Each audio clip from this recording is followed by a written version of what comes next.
தமிழக தலைநகர் சென்னையில் விரைவான போக்குவரத்து திட்டத்தை செயல்படுத்த சென்னை மெட்ரோ ரயில் திட்டம் துவக்கப்பட்டு பணிகள் நடந்து வருகின்றன. முதல் கட்ட வழித்தடமாக வடசென்னையின் வண்ணாரப்பேட்டையிலிருந்து சைதாப்பேட்டை வரை 14.3 கிலோமீட்டர் தூரம் சுரங்கப்பாதையாகவும் மீதமுள்ள சென்னை ஏர்போர்ட் வரை உயர்த்தப்பட்ட பாதையாகவும் இருக்கும். இரண்டாவது வழித்தடத்தில் சென்னை சென்ட்ரலில் இருந்து அண்ணாநகர் வரை 9.7 கிலோமீட்டர் தூரம் சுரங்கப்பாதையாகவும் மீதமுள்ள பரங்கிமலை வரை உயர்த்தப்பட்ட பகுதியாகவும் அமையப்போகிறது. தற்போது இதற்கான முதற்கட்ட பணி கோயம்பேட்டிலிருந்து பரங்கிமலை வரை நடந்து வருகிறது.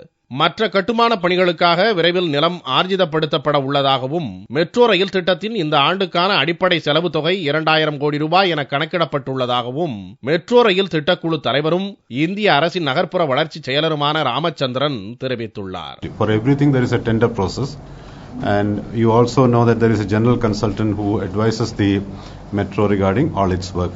So far work is on schedule, more or less on schedule, and what we have taken note is the work to be done during the current year.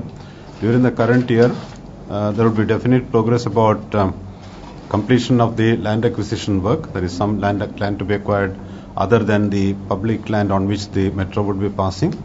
The budget worked out for the current year would run to something like little over 2,000 crores. Chennai வாசிகள் இனி பல்வேறு பரிமாணங்களில் நெரிசலின்றி சென்று வர இதுபோன்ற போக்குவரத்துகள் கை கொடுக்கும் என்று நம்புவோம்.